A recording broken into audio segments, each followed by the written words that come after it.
Hello, Peter. So I'd been listening to Towns Van Zandt, and then Peter sent me a message. He says he'd obviously watched the video, which I'm grateful for, obviously. And he said, I think you might like this. And it's Marty Robbins, but from back in 1959. And then he had another challenge. He said, I think this was the first sort of concept album. I was like, oh, I thought that was like, oh, no, I don't know. And then it was like, okay, go and listen to it, this song. And Trail, anyway, we're going to get into the album because I've got so much going on in my head. But I think this is 1959, right? And I think it's going to be classic Western. I hope so. Because it just, I kind of love it. It's my weak spot. Let's get into it.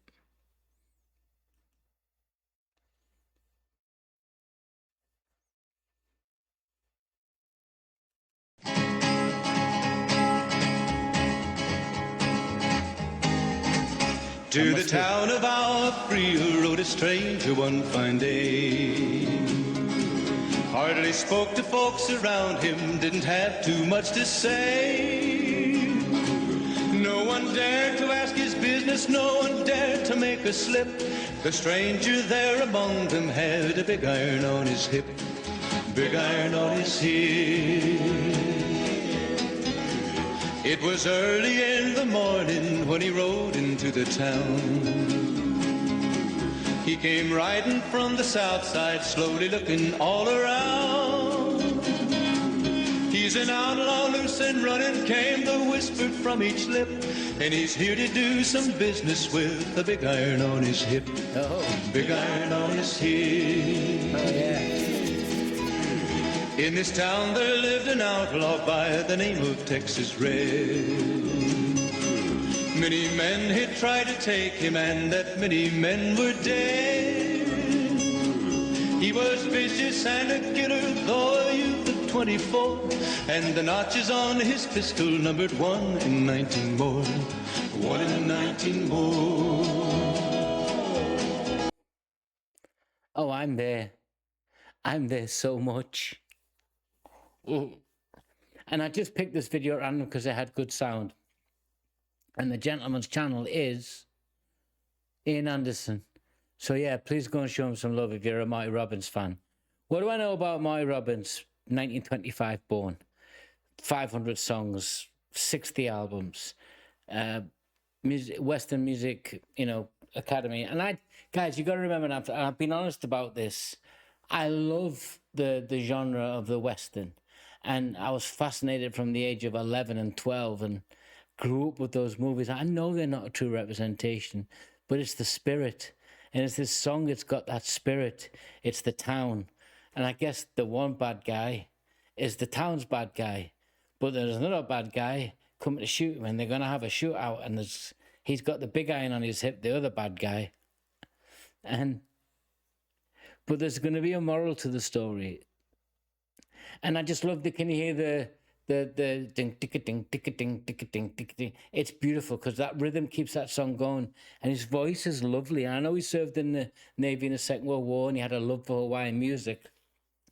But guys, correct me if I'm wrong, and I'm going to shut up now. Is this the Jim Reeves era? Is this the cowboys with their suits on? With the tassels in Nashville or Austin, wherever, guys. Don't go mad at me. Is this the traditional Western sound that was later overpassed by the likes of... Anyway, guys. Beautiful, though. Now the stranger started talking, made it plain to folks around. Was an Arizona Ranger, wouldn't be too long in town. He came here to take an outlaw back alive or maybe dead. And he said it didn't matter, he was after Texas Red. Oh, after Texas Red. Wasn't long before the story was relayed to Texas Red. But the outlaw didn't worry, men that tried before were dead. 20 men had tried to take him, 20 men had made a slip. 21 would be the ranger with the big iron on his hip. big iron on his hip. The morning passed so quickly, it was time for them to meet. It was 20 past 11 when they walked out in the street. God, I'm there. Oh, I wish I was 12 again, because it's just it's pure storytelling, right? And there's an element of it's not even about the hero. It's genuinely not. And is it about the lowlands of the West? No. I just think this is about that element of control you would need to be those two people.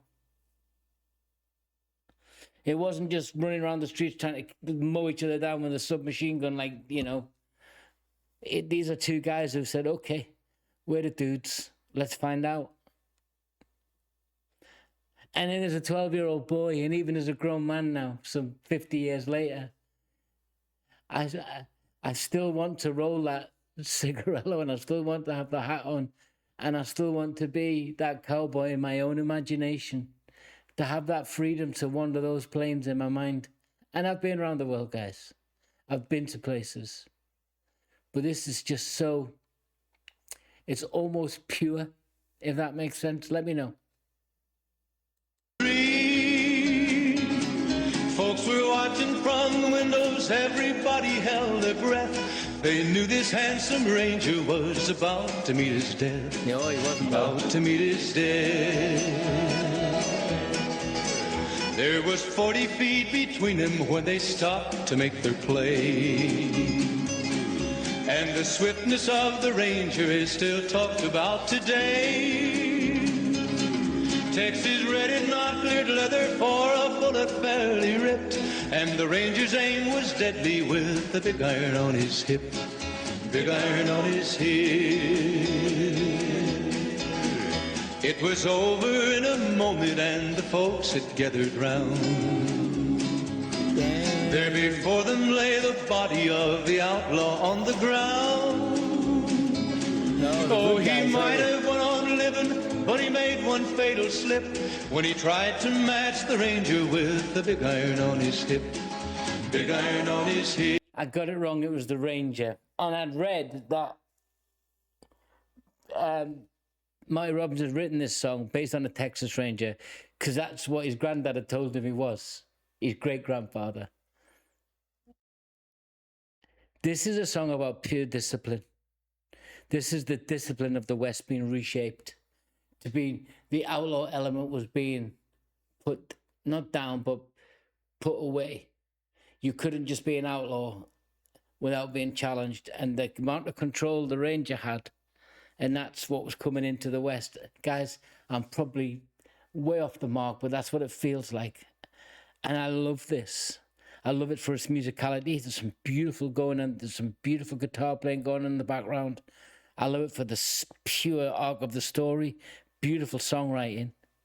And I love it for his voice because it's very traditional. It's what I'd want to see in a 1960s show. It's what I'd want to see that in that early Steve McQueen show. It's what I'd want to see. It's what I'd want to hear. I love it. Thanks, you, Peter. Let's finish it off. Big iron, big iron. When he tried to match the ranger with the big iron on his hip. Big iron on his hip.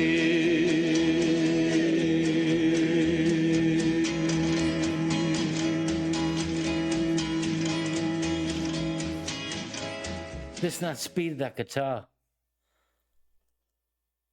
That's absolutely fantastic. And I don't know much about early Western American music, the pure country and Western, the Western song. I guess this is more Western, right, guys? So you're going to have to help me out. I'm going to go back to Townes Van Zandt. We're going to get more of the Americana from John Prine and Jackson Browne. But not so much Americana from Jackson Browne that I've heard so far. So I'm really loving this little exploration. Peter, thank you. I mean no harm if I've got things wrong. There's no insult to anybody that lives out there in that world. I'm just trying to enjoy it. Till next time, guys, take care.